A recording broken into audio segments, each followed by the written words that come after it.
Eh, Fíjense que hoy vamos a continuar con la temática de los modos de adquirir la propiedad y hago una reminiscencia de la temática que hemos abordado sobre dicho punto. Recuérdense, ustedes por favor tenganlo presente, que señalamos que los modos de adquirir el dominio son todos aquellos sucesos que al acontecer, al suscitarse, al producirse, hacen surgir la propiedad. Y les ejemplifiqué con una persona que compraba un número de lotería y se ganaba una buena cantidad de dinero con el primer premio. Ese es un modo de adquirir el dominio. Y hablamos de los modos originarios y de los modos derivativos.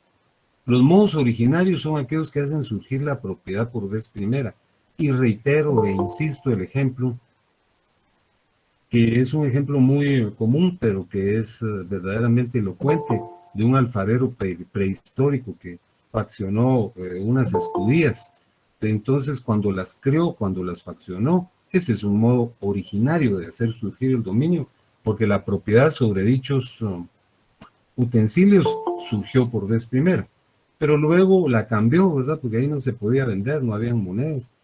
La cambió por pieles, dije yo, o por frutos, o por...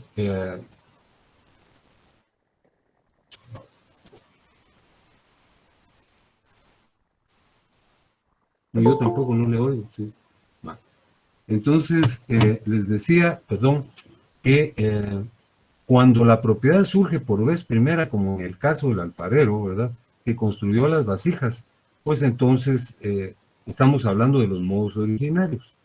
Los modos derivativos es cuando la propiedad ya existe y se transmite, cuando nosotros vendemos una vasija o la cambiamos, cuando una persona adquiere en un segundo término un bien, entonces esos son los modos derivativos. Nosotros ya abordamos la temática de los modos originarios. Ya hablamos de la actividad creadora del hombre, hablamos de la ocupación y de sus tres supuestos, que son el hallazgo de tesoro, los bienes mostrencos, la caza y la pesca. Hablamos de la accesión, ¿verdad?, de la accesión discreta y de la accesión continua, y de los tres casos de accesión que incorpora nuestro código: la accesión de inmueble a inmueble, donde está la aluvión, la abulsión, la mutación de cauce y la formación de isla. Hablamos de la accesión de mueble a inmueble, en donde está la edificación, la plantación y la siembra. Y hablamos de la accesión de mueble a mueble, en donde está la adjunción o conjunción, la especificación y finalmente está la conmixtión o mezcla. Y finalmente, en la última clase abordamos un tema que es muy importante por su incidencia en la práctica, que es la usucapión o prescripción adquisitiva. Hablamos de los requisitos que se requiere para adquirir por usucapión, que son los contenidos en el artículo 620, un justo título, que la posesión sea pública, pacífica, fundamentada en el justo título y por el tiempo establecido en la ley, que son 10 años para los inmuebles y 2 años para los muebles. Con esa figura concluimos los modos originarios. Entonces, el día de hoy vamos a hablar, en principio, de los modos derivativos. Vamos a hablar de 3 tópicos que son relativamente breves. Entonces, en este momento les voy a presentar el temario, que es el siguiente.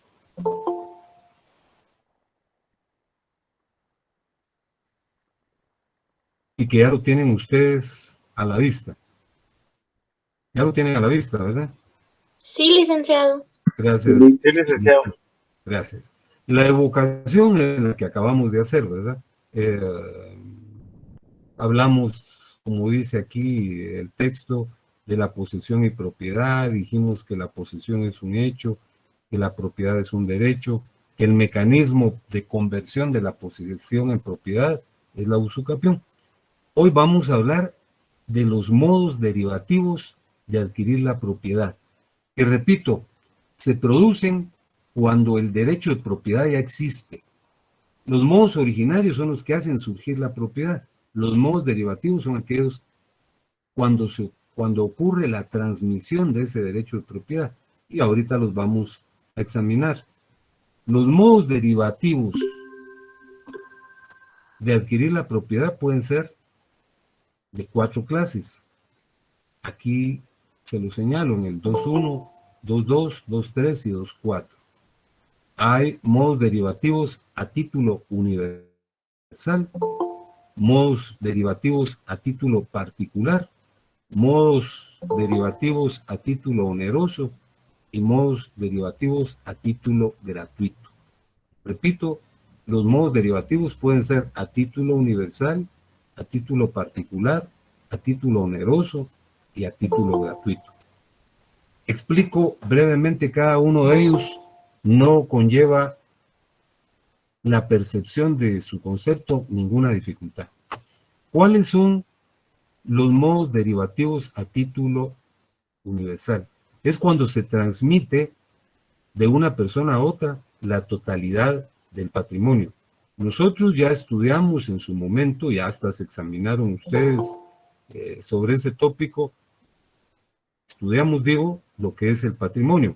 El patrimonio es un conjunto de bienes, derechos, cargas y obligaciones valorables en dinero que le corresponden a una persona.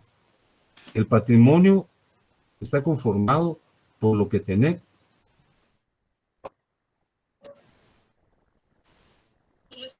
Bueno, muy bien. El patrimonio está conformado por lo que debemos y por lo que tenemos, ¿verdad? Y se recuerdan ustedes que hablamos de que cuando nosotros estamos solventes, que tenemos más bienes que deudas, entonces se habla de un haber patrimonial, pero si tenemos más deudas que bienes y servicios, entonces estamos en un estado de insolvencia, ¿verdad? Bueno, pues cuando se transmite la totalidad del patrimonio, entonces estamos hablando de una transmisión a título universal. Cuando se transmite todo nuestro patrimonio, cuando una persona transmite todo su patrimonio, esa transmisión se llama transmisión a título universal. La transmisión a título universal solo puede ocurrir a través de la sucesión mortis causa. Fíjense que ese es un tópico que todavía no hemos abordado. Lo vamos a abordar en la segunda parte del programa. La sucesión ocurre, y se los traslado de manera elemental, cuando una persona fallece y su patrimonio se transmite a su heredero o a su legatario. Es la única forma de transmitir el patrimonio a título universal, a través de la sucesión. La sucesión, como la vamos a estudiar, puede ser testamentaria e intestada. Testamentaria, cuando una persona redacta un testamento y ahí decide quiénes van a ser sus herederos y legatarios. Y la sucesión intestada es cuando una persona no otorga testamento, no lo ordena, y precisamente es la ley la que determina esa transmisión. Entonces, repito,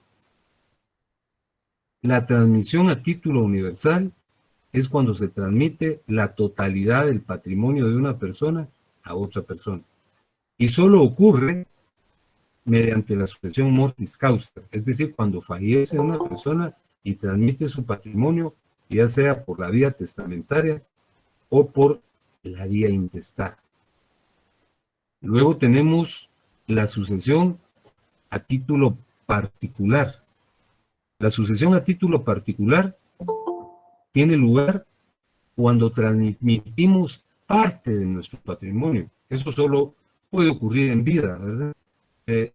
Cuando vendemos una casa o cuando vendemos nuestro automóvil, esa es una sucesión a título particular. Cuando transmitimos un bien o algunos bienes. Puede ser también a mortis causa, a través de la sucesión mortis causa, pero en el legado. La herencia es la transmisión total del patrimonio. Yo designo mi heredero a una persona, le estoy transmitiendo todo mi patrimonio, pero cuando transmito solo un bien, ¿verdad? Le dejo la bicicleta o la computadora a una persona y lo consigno en mi testamento, ese es un legado. Entonces, ¿qué diferencia hay? Porque esta será de seguro una pregunta del examen. ¿Qué diferencia hay entre los modos derivativos a título universal y los modos derivativos a título particular? Pues la diferencia radica en que los modos derivativos a título universal transmiten todo el patrimonio y solo puede ocurrir a través de la sucesión mortis causa cuando fallece una persona. Y la sucesión a título particular son las transmisiones concretas, ¿verdad? Cuando se vende un bien o algunos bienes, pero no se puede transmitir en vida todo el patrimonio. Esa es la diferencia. Y luego tenemos otra diferencia entre los modos de transmitir el dominio a título derivativo, que son las transmisiones a título oneroso y las transmisiones a título gratuito. Fíjense que la palabra oneroso se ha ido deformando un tanto, ¿verdad? Porque ahora cuando hablamos de algo oneroso, le damos la significación de que es lo caro, ¿verdad? Lo que es muy valioso.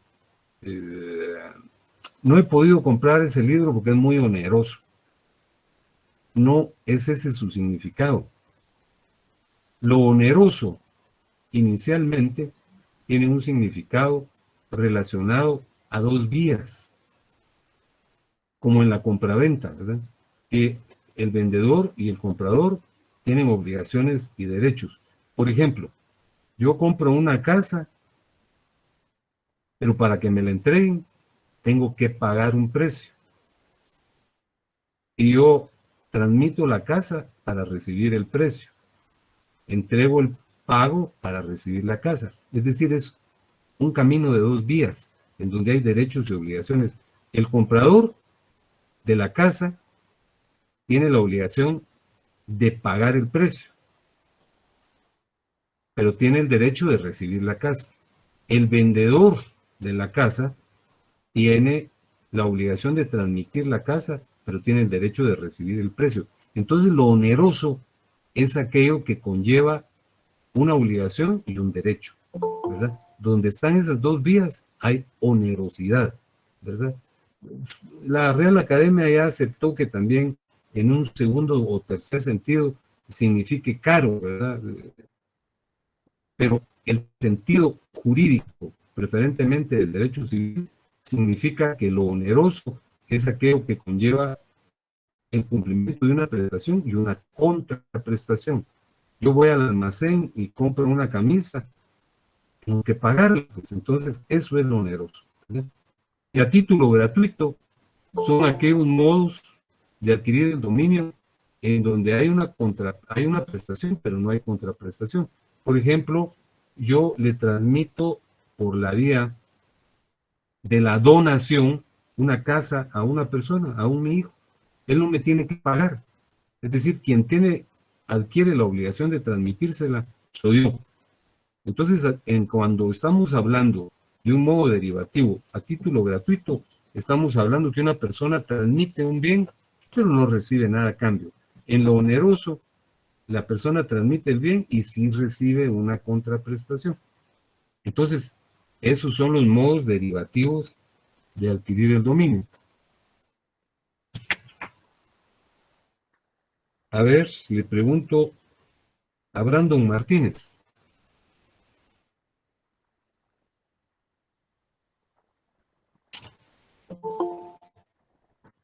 Le pregunto a Cindy Santiago. Le pregunto a quien quiera. Cindy Santiago sí está, ¿verdad? Entonces podría intervenir. Por lo menos tendrían ustedes la gentileza de decirme, mire, yo no quiero responder. ¿Quién sí, quiere licenciado. contestar? Ah, Cindy. Vale, muchas gracias. Cindy, ¿cómo pueden ser los modos derivativos de adquirir la propiedad? Están en el 2.1, 2.2, 2.3 y 2.4.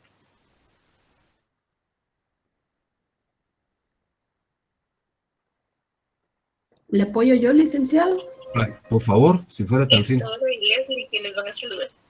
Muy bien. Gracias, Por favor. licenciado. Sería a título universal, a Sí. título particular y a título oneroso. Y a título gratuito. Y a título gratuito, sí. A título gratuito. ¿Con quién hablo en este momento, perdón? Leslie Calderón le saluda. Leslie, está muy fina, le agradezco su intervención. Leslie, ¿cómo es la transmisión a título universal?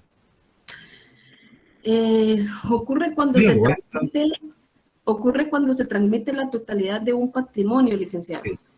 Sí, así es. Muchas gracias, es usted muy fina. Oye, a ver, le pregunto a Cristian Gerardo Monroy.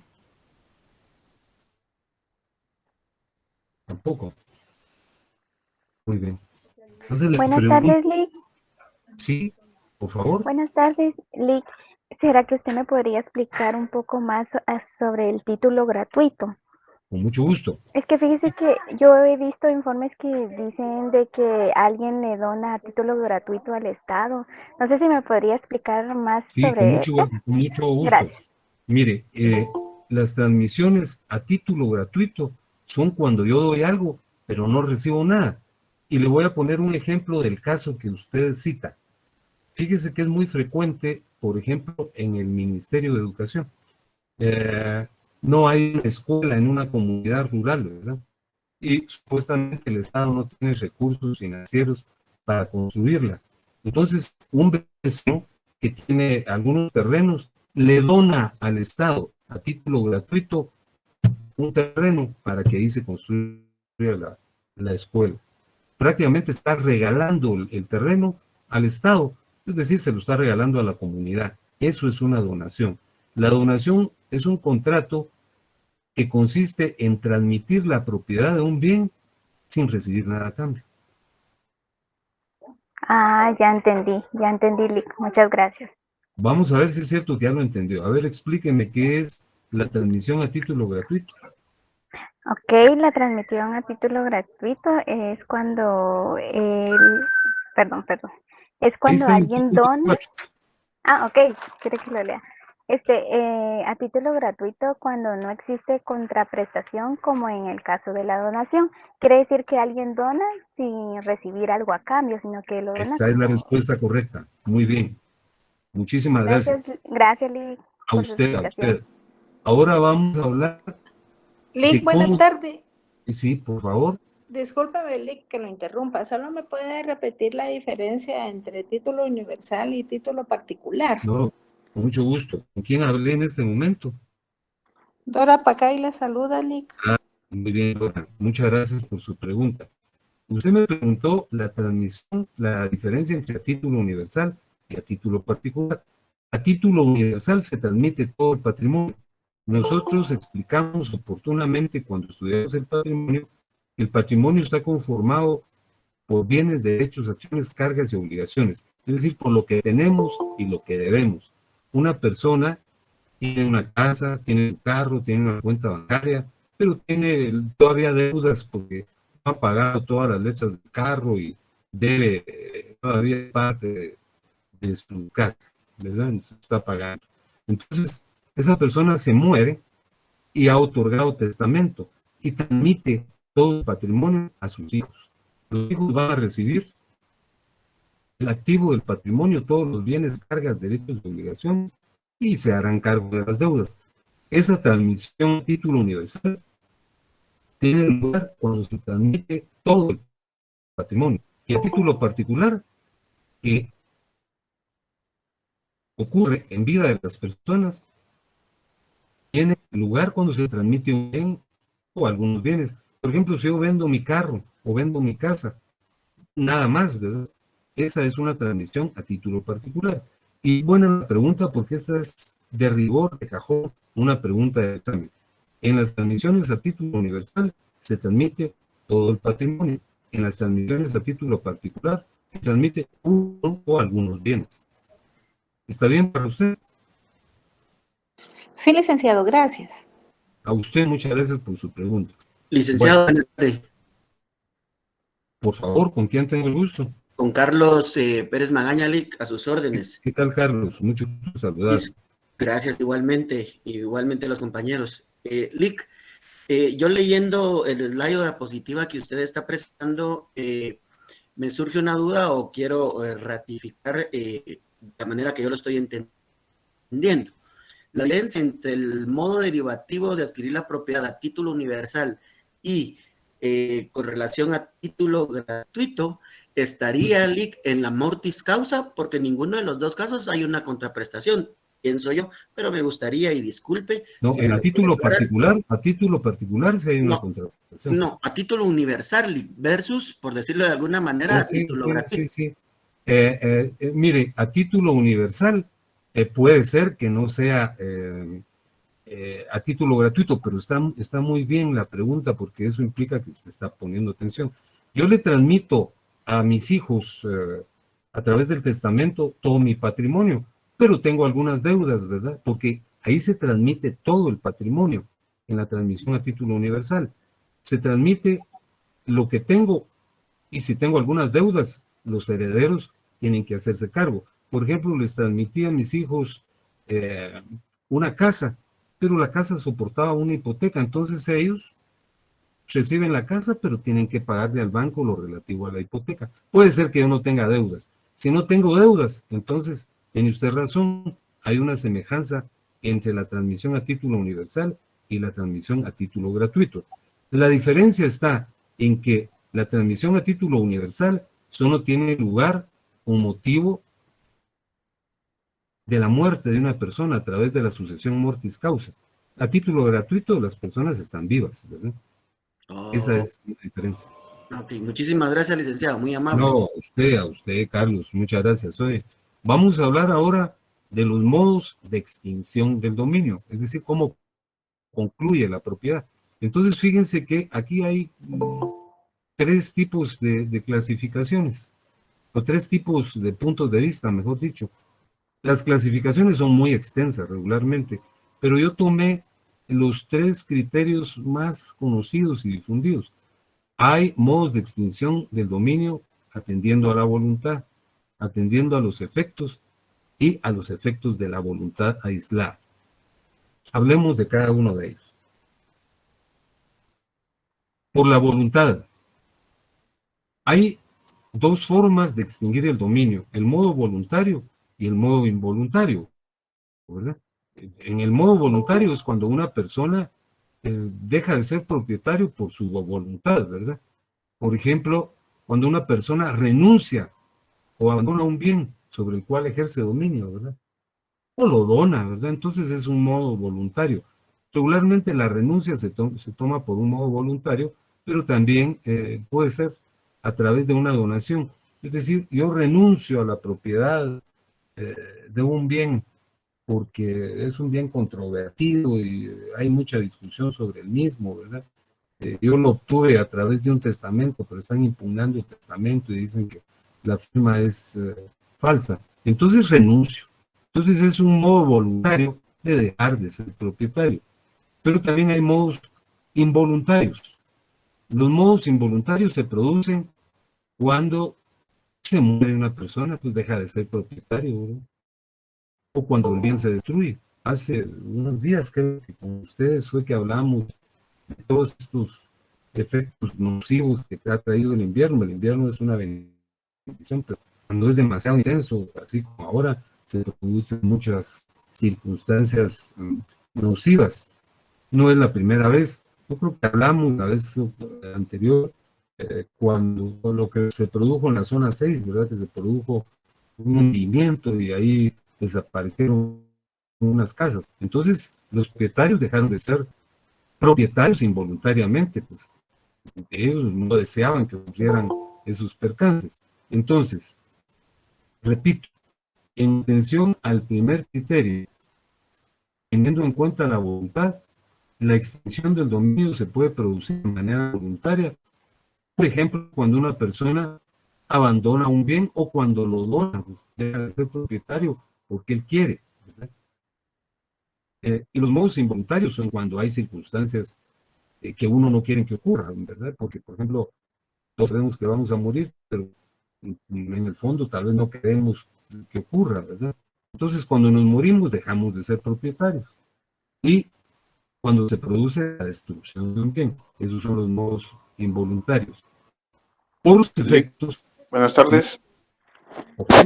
Le saluda a Manuel. Disculpe con una consulta. Por ejemplo, así como con esos de los modos voluntarios, Digamos, si yo quiero renunciar a una parte de una propiedad que me están dando, por ejemplo, mis padres, pero hay mucho conflicto, como usted lo está diciendo, ¿eso solo se puede renunciar de palabra o hay que No, hacer no, algo? no. Estoy hablando con Manuel Urbina. Manuel González, buenas tardes, Ah, licenciado, compañeros Manuel también. González. No, Manuel, mire, fíjese que le voy a contar algo rápidamente en torno a la concreción del derecho. Fíjese que el mundo de los contratos, el mundo del derecho, en principio era extremadamente ritual, eh, era litúrgico, porque había que observar una serie de detalles, dado a que la religión no estaba tan separada del derecho. Por ejemplo, en Roma, si alguien quería vender un bien inmueble, fíjese que se tenían que poner una toga específica, se tenían que peinar de cierta manera, tenían que ambientar la estancia donde se iba a celebrar el contrato, perfumarla. Y si se trataba de un bien inmueble, había que llevar la rama de un árbol que se había cortado del terreno que se iba a vender o una bolsa de tierra para ejemplificar la, la transmisión. Y si dejaba de celebrarse uno de esos requisitos, el contrato no tenía fundamento ni razón.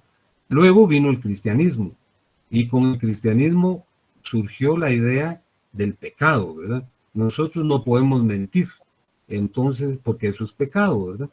Entonces, si vendíamos algo, si adquiríamos una obligación, pues debíamos de cumplir fehacientemente. Esta idea la tomó el derecho canónico, y el derecho canónico decía que los contratos no había que escribirlos, sino teníamos que escribirlos en el corazón, porque si dábamos nuestra palabra, teníamos que actuar de buena fe. Entonces la gente no cumplía, porque por ahí hay un paradigma que dice que las palabras se las lleva el viento. En eso surgió la escritura. Pues la escritura había surgido, pero como una obligación de que los contratos quedaran registrados por escrito. Surgieron los escribanos, ¿verdad? Que son los antecedentes de los notarios de hoy día.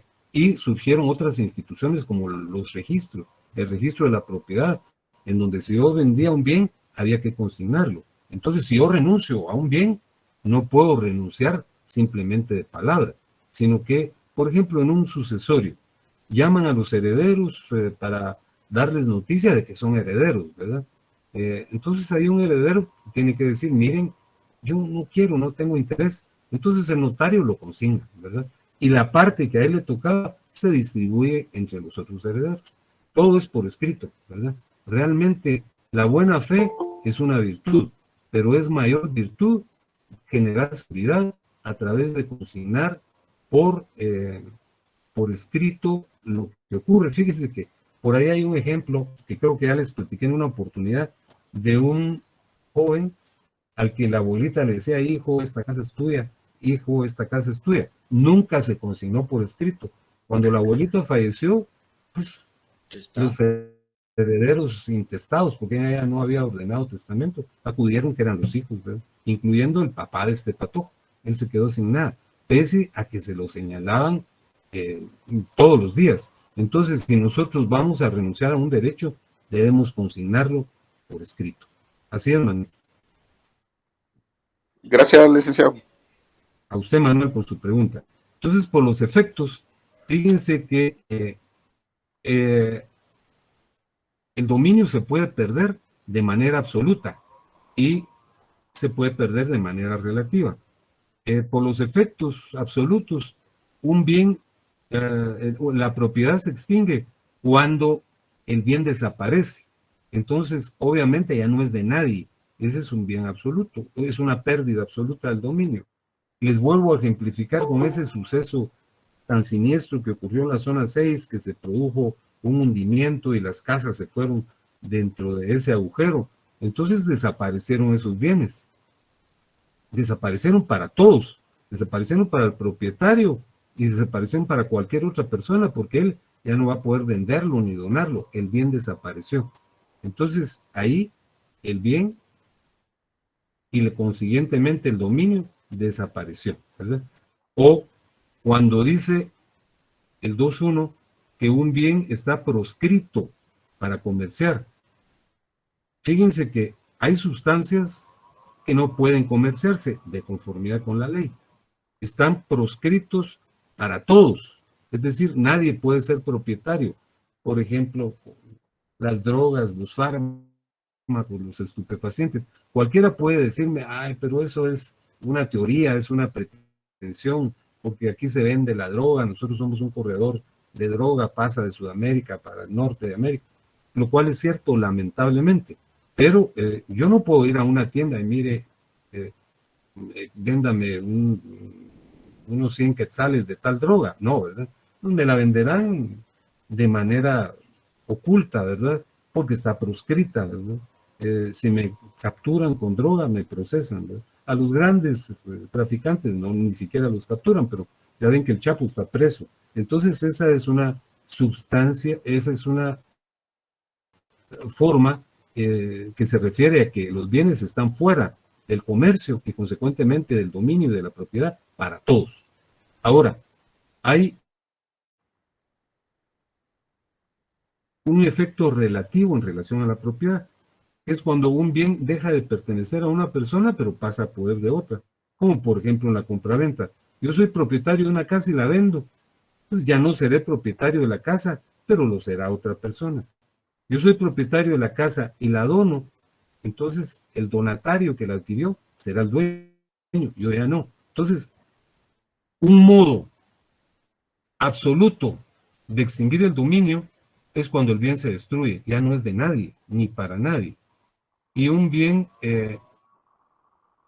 pierde su dominio, una persona pierde su dominio sobre un bien de manera relativa cuando lo vende o lo dona, pues él ya no será propietario, pero lo será otra persona. A ver, le pregunto ¿a quién le pregunto? A Amalia Elizabeth López. No está. Le pregunto a Adán Avilís Rodríguez. Tampoco está. Bueno, al que quiera contestar, por favor. Yo, licenciado. ¿Le ayudo yo, licenciado? Hay dos damas, creo que Jamie fue la que habló primero, pero le voy a preguntar a las dos. ¿Es Jamie y quién más?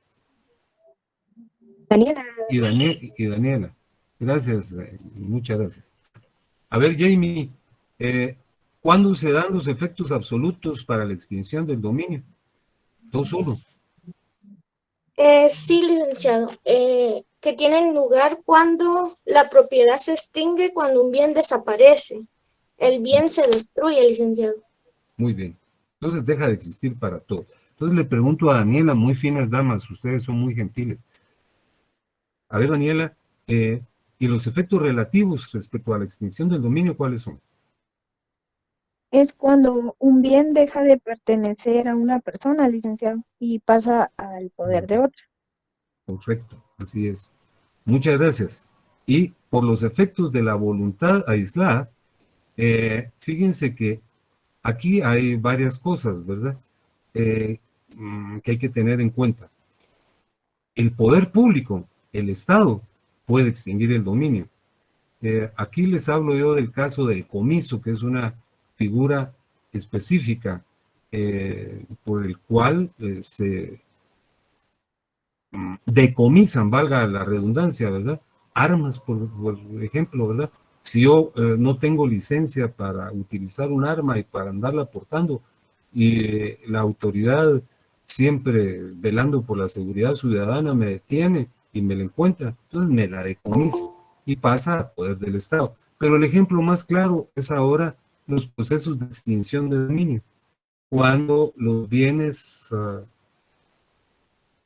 han sido adquiridos de manera anómala o ilícita por algunas personas, entonces se puede iniciar un proceso de extinción de dominio, que ustedes se acuerdan desde que hace unos 5 años eso se hizo muy recurrente, ¿verdad? Hay varios políticos a los que les ha sido extinguido el dominio. Entonces, eso ocurre, ahí el dominio se extingue por voluntad del Estado, por voluntad del poder público.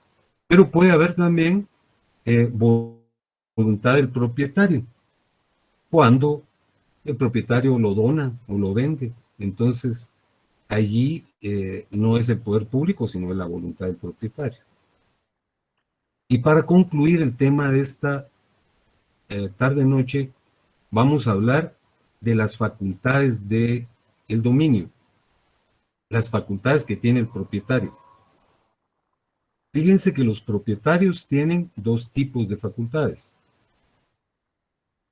La facultad de uso y aprovechamiento y la facultad de disposición.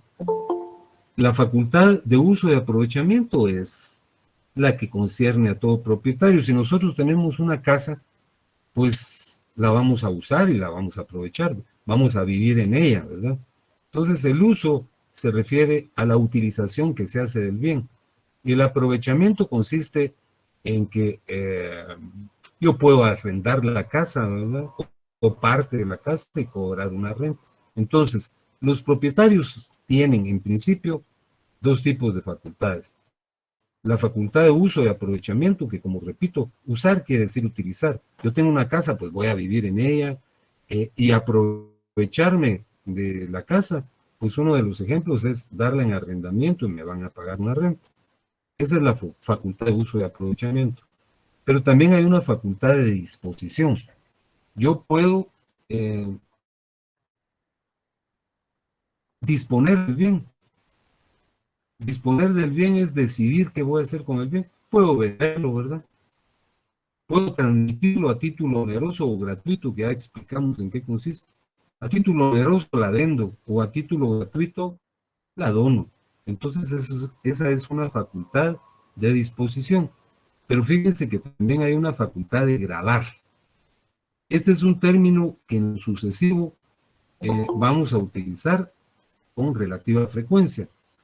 Gravar, en este caso, se refiere a imponer un gravamen. Eso está escrito con B pequeña, ¿verdad? No grabar, como quien graba un disco, ¿verdad? La facultad de gravar consiste en imponer una limitación a un bien. Por ejemplo, yo necesito un préstamo y voy al banco y lo solicito. Quiero que me hagan un préstamo. Entonces en el banco me dicen, mire, le vamos a dar su préstamo, pero usted nos tiene que dar una garantía. ¿Y cuál es la garantía? Usted tiene que gravar su casa, nos la tiene que dar en hipoteca. Entonces la hipoteca es una garantía inmobiliaria para garantizar el cumplimiento, que a efecto de establecer que yo sí voy a cumplir con la obligación. Si yo no le pago al banco, entonces el banco vende la casa y con el producto de esa venta se paga, ¿verdad? Entonces, los propietarios tienen dos tipos de facultades. La facultad de uso y aprovechamiento. El uso se refiere, repito, a la utilización. Si yo soy propietario de una casa, vivo en la casa y también puedo aprovecharme de ella, ¿verdad? Puedo sembrar frutos y cosecharlos, o puedo darle en arrendamiento y cobrar la renta, ¿verdad? Esa es la facultad de uso y aprovechamiento. Y la facultad de disposición, que concierne a la facultad de disposición stricto sensu, que es cuando decido cuál va a ser el destino del bien. Lo puedo transmitir a título oneroso o a título gratuito. Y también está la facultad de gravar, que es que el propietario y solo el propietario puede imponer un gravamen para garantizar el cumplimiento de una obligación. Bueno, ya hice unas preguntas, pero voy a hacer una última. Se la voy a formular a Erickson González. Tenemos a Eric. ¿Y Eric Valentín está? Tampoco. ¿Me puedo ayudar yo, licenciado? Sí, por favor. ¿Quién es usted? Perdóneme. Eric García. Otro de Eric. Ah, Eric. Muchas gracias, Eric. Fíjese que por aquí creo que lo vi. Ya lo perdí. Ah, sí, aquí está. Eric García, su clave es la 64. Muchas gracias, Eric. Oye, mire, le agradezco su gentileza, su comedimiento y su buena educación. ¿Cuáles son las facultades del dominio? Aquí están 1 y 2. La facultad de uso, de aprovechamiento y de disposición. ¿En qué consiste la facultad de uso y aprovechamiento? Dice que la facultad de uso se refiere a la posibilidad de utilizar un bien para satisfacer sus necesidades Y la facultad de aprovechamiento consiste en el disfrute de los beneficios o frutos que genera el bien. Los frutos, como ya Ya lo dijimos, pueden dijimos. ser naturales, civiles o jurídicos. Muchas gracias, Eric. Su respuesta es correcta. Le estoy Excelente. muy agradecido por su intervención y a todos por su atención este día. Espero saludarlos nuevamente el jueves y es muy bueno que intervengamos, ¿verdad? No es necesario que nosotros demos una respuesta certera. Eso es lo ideal, ¿verdad? Pero sí es conveniente que intervengan, ¿verdad? Recuérdense que en un momento dado, seamos abogados, tendrán ustedes que participar en audiencias que son orales, ¿verdad? Entonces ahí, si el juez les pregunta algo, no se pueden quedar callados, o por lo menos no deben quedarse callados. Pues les saludo nuevamente. Licenciado, buenas tardes. Sí, por favor. Disculpe la pregunta, porque no se ajusta al tiempo que se ha explicado, pero como usted lo mencionó, me quedó la duda. Las deudas, caso cuando una persona fallece, no extinguen con el tiempo. Las deudas prescriben con el tiempo. Creo que eso me preguntó porque no lo escuché bien. Eso ya lo explicamos. Ah, no, aquí no lo explicamos. Ah, bien, lo explicamos cuando hablamos de la usucapión. Les dijimos que la prescripción es una figura basada en el transcurso del tiempo que permite adquirir derechos y permite extinguir obligaciones, ¿verdad? Entonces, yo les señalé en esa oportunidad que el ejemplo de la adquisición de derechos es la usucapión o prescripción adquisitiva, pero también les señalé en el artículo 1514 que les pedí que lo leyéramos, y lo leímos el jueves pasado, que hay forma de extinguir las obligaciones. Por ejemplo, dice en 1514, si ustedes los demás pueden leerlo en este momento, prescriben en 2 años, los honorarios, sueldos, salarios, jornales y otras retribuciones. Entonces, yo les ejemplificaba que si yo le cobro los honorarios a una persona a la que le redacté una escritura en el año 2010, me va a decir, no, yo ya no le debo nada. El tiempo ya prescribió esa obligación que yo tenía. La ley dice 2 años y eso hace 12 años. Entonces sí, prescriben con el tiempo, ¿verdad? Por ejemplo, dice el artículo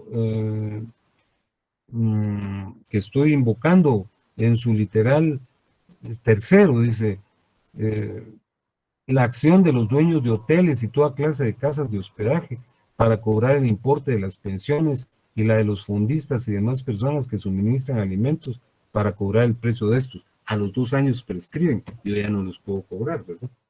Así es. Espero que le haya quedado claro. Gracias, licenciado. Ahora la oí mejor, fíjese. Algo había con su micrófono, ¿verdad? Creo que sí, licenciado, disculpe. No.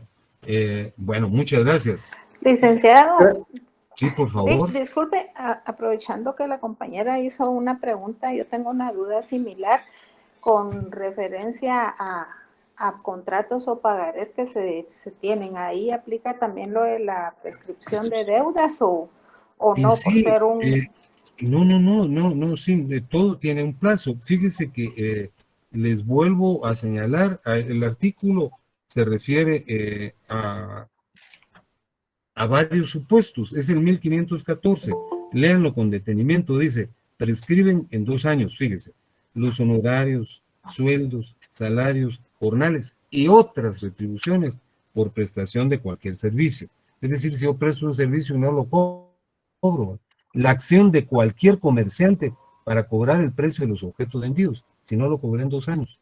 La acción de los dueños de hoteles y toda clase de casas de hospedaje para cobrar el importe de las pensiones y la de los fundistas y de las personas que suministran alimentos. Cuarto, las pensiones, rentas, alquileres y cualesquiera otras prestaciones periódicas no cobradas a su vencimiento, ya se haga el cobro en virtud de la acción real o de la acción personal. En estos casos, la prescripción corre desde el día en que el acreedor puede exigir el pago. En el caso de los contratos, todos los contratos están sujetos a un plazo, ¿verdad? Entonces, si yo no cumplo, me van a demandar. Pero si el tiempo pasa y no me cobran, por ejemplo, la misma hipoteca, Si pasan 10 años, yo le debo al banco, ¿verdad? Y yo le garanticé con hipoteca y el plazo para pagarles era en el año 2005. Si ellos no me demandan, prescribe su derecho de cobrarme, ¿verdad? Entonces, las deudas prescriben y los derechos se adquieren con el transcurso del tiempo. Gracias, Lick. Feliz noche. Mucho gusto en saludarles. Buenas tardes, licenciado. Adiós, Jamie. Mucho gusto en Una saludar. pregunta, licenciado. Sí, Jamie, hay una pregunta. Sí, licenciado. A mí me surgió una duda. A ver, Si a mí me dan una casa a título universal, ¿esta se podría vender? claro, los herederos se convierten en propietarios. Por ejemplo, un papá preocupado por el destino de sus hijos, acude con un notario y deja todo su patrimonio, no solo la casa, el carro, unas cuentas bancarias, y él fallece. Entonces, esa es una transmisión a título universal. Entonces, usted recibe la casa y se convierte en propietaria, ¿verdad? Usted, y si hay más hermanos a quien se los dejó, son copropietarios, que esa es una figura que vamos a estudiar en breves días. Entonces, el propietario tiene todas estas facultades que yo les señalé. Si ustedes se convierten en propietarios, tienen facultad de uso y aprovechamiento. La casa que heredó, usted puede vivir en ella o por darle en alquiler, o puede venderla de conformidad con la facultad de disposición stricto sensu, o puede solicitar un préstamo y darla en garantía. El propietario tiene todas estas facultades. Si usted quiere la casa por esa vía, a título universal, es suya. Muchas gracias, licenciado. Feliz noche. Vaya, Jamie, que descansen todos. Licenciado. Gracias,